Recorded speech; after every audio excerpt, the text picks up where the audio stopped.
Welcome back, everybody. It's Zach here, bringing you guys another fantasy football video. This is another mock draft for you guys. This one was specifically requested by somebody in the comments. They wanted me to do a 12-team PPR mock draft on Sleeper from pick 7. They sort of observed what I've seen so far, where there's a clear top 6 in my mind in terms of players that we really love and consider like tier 1 assets, and it makes pick 7 kind of feel like the hardest spot to draft from. So a great suggestion there. If there are any other draft types you want to see done, any other mocks you want to see done, let me know in the comments. I'll do my best to get to all of them for you guys before we start the season. So this one should be a lot of fun here. We'll start the draft right now. So you're going to see Saquon, Chase, Jefferson, Gibbs, and CD go almost every single time. In this scenario, though, we actually saw Derrick Henry sneak his way into the top 6. It makes this really easy for us. So for me here, CD is the auto pick. What I would say is that in a full PPR, I think I'm leaning towards either Amon-Ra or Neighbors with this next pick, assuming CD is gone. I just really want to make sure that we're emphasizing pass catching ability. On this roster, we've got 2 wide receivers and 2 flexes, so prioritizing receiver feels valuable. But CD is obviously the pick here, and if I didn't get him, I'd just be looking at someone like Amon-Ra or Neighbors.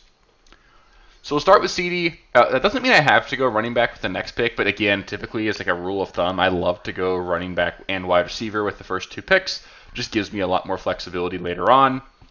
However, though, feels like the value presenting itself here is at wide receiver. I really love Drake London this season.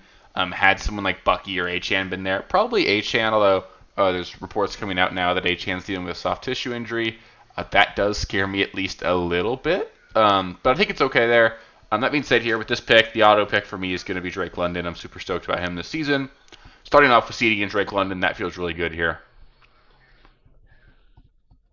So looking at our next pick here, we'll be picking around pick 31. In a 12-team league, I'm much less inclined to go quarterback early, so someone like Jaden Daniels doesn't really appeal to me. This is awesome. We got Kyren to slip to us. I think that could happen, and even with my concerns starting the Rams, just with Stafford and his back and everything, getting Kyren in the late 3rd or mid to late 3rd here feels really great, and it's going to make me feel a lot more comfortable at my running back 1 spot. So Kyren's an auto pick there for me.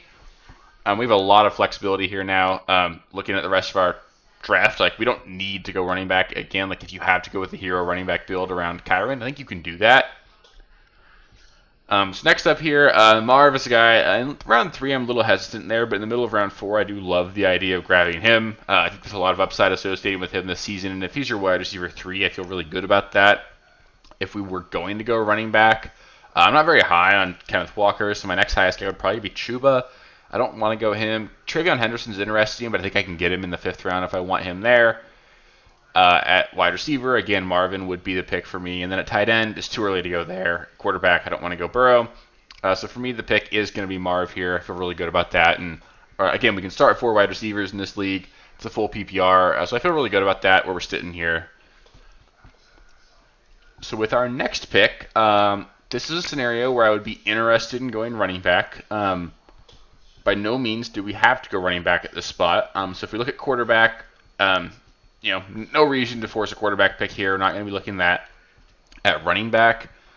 Travion Henderson feels like a fantastic pick here. I know his ADP is climbing a lot. He's probably going to be going in the 4th round by the time we get around to our actual drafts. But Travion here, the upside's insane as your running back 2 in the 5th round.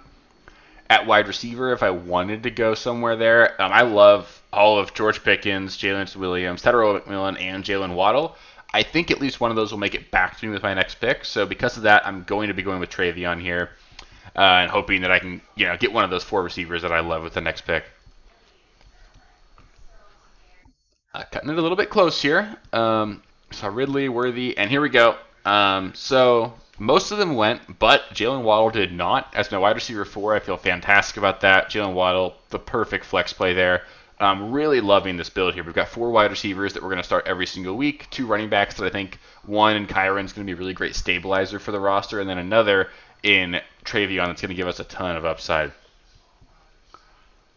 So now looking at this spot here, I just want to take a peek at tight end. We could go Ingram and Joker or Warren. I really love Warren. I don't want to take him just yet, but I think he'll probably be my next pick.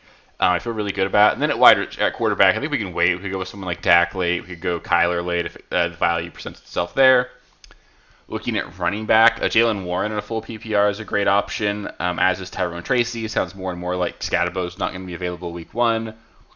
At wide receiver in a full PPR, I also do really love someone like Jacoby Myers. But actually, at wide receiver, I know it's a little bit of a reach here, but Emeka Egbuka is an option as well.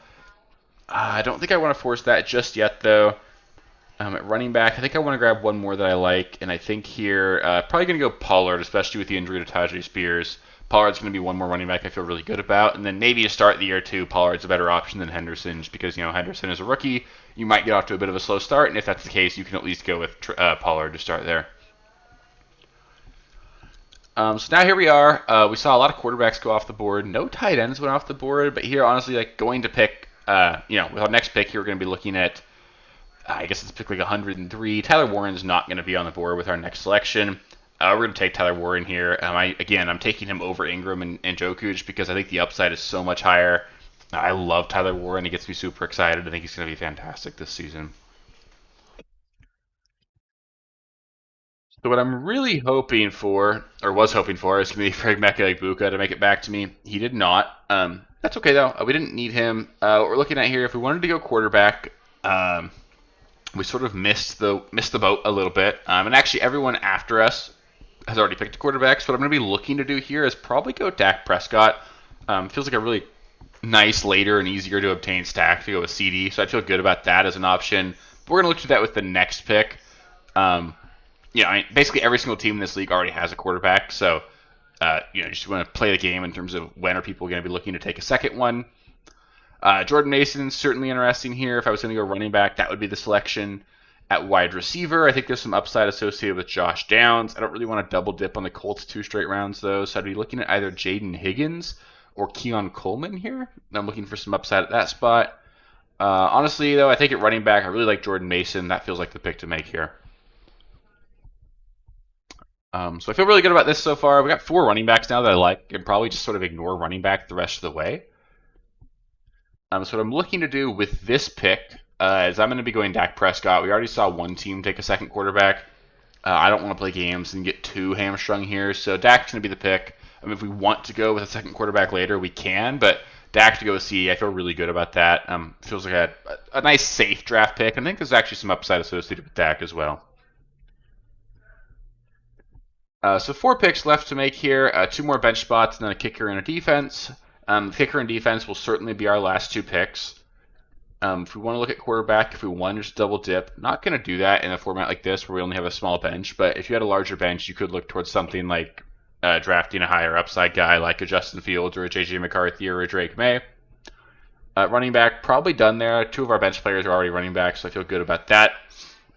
What I want to do here is probably target upside at the wide receiver position. Marvin Mims is interesting to me. He's a guy that I think has a shot to be really good if he ever gets a full-time role, and at least in week 1 of the preseason, he certainly had that. So he's interesting, as is Kyle Williams. So I'd really be looking to go Marvin Mims and then Kyle Williams with our next pick. Just a couple of really high upside wide receivers that might be able to crack our lineup here. And there he is, Kyle Williams, still available. We'll be taking him, and then we'll go to a kicker and a defense with our next 2 picks. Excuse me. So yeah, with our next 2 picks, probably need a kicker and defense. Again, advice to you guys would be typically if you're doing a draft this early, I think it makes a lot of sense to take a running back or a wide receiver with those spots and then cut your kicker and defense, or cut them for kicker and defense right before the season starts. Not going to do that here though. For me, I think there's some really good defensive options. Kicker, Cam Little's fun just because he made a 70-yard field goal in the preseason. We'll do that for fun. It'll give us a little bit more time to talk about the defenses. I think the Rams are an interesting option. They open week 1 with a fantastic schedule. Also have a pretty solid pass rush. So that's certainly interesting. The Cardinals get the New Orleans Saints in week 1. And really, when I'm drafting a defense, I want to be drafting somebody that's going to be set up for success early on in the season. I don't want to be playing a defense against an elite offense to start the year. So for me, I think we'll go with the Rams. I love their opening season schedule. I think they got a good pass rush. I think it's a good option to go with there. So yeah, this was a fun draft. Overall, I think this team turned out pretty well. Obviously got a little bit lucky there with CD making it to us. Had he not made it to us, I'd have been fine going either Amon-Ra or Puka. or Malik Neighbors, honestly. Like, plenty of options. Again, I'm probably going wide receiver there. I think you miss it. You go to a pretty significant tier drop between Gibbs and the next running back, as to where the difference between CD and Amon-Ra isn't necessarily as pronounced. So that's generally going to be my approach there. After that, I think you're just looking to take value. I'm in a full PPR. Definitely want to capitalize on just trying to prioritize pass catching. Kyron's sort of the exception to that, but I felt like as a running back one for me, I needed some stabilization there. So overall, the roster I think turned out really great. At quarterback here, we've got Dak Prescott. Running back, we have Kyron, Travion, and then we have Pollard and Jordan Mason. So 4 running backs I trust quite a bit. At wide receiver, the real money makers of this roster, we got CeeDee Lamb, Drake London, Marvin Harrison, and Jalen Waddle to go with Marvin Mims and Kyle Williams on the bench. And then Tyler Warren, we've got my guy, Tyler Warren. He's going to be awesome this year. Trust me, draft him. He's going to be super great.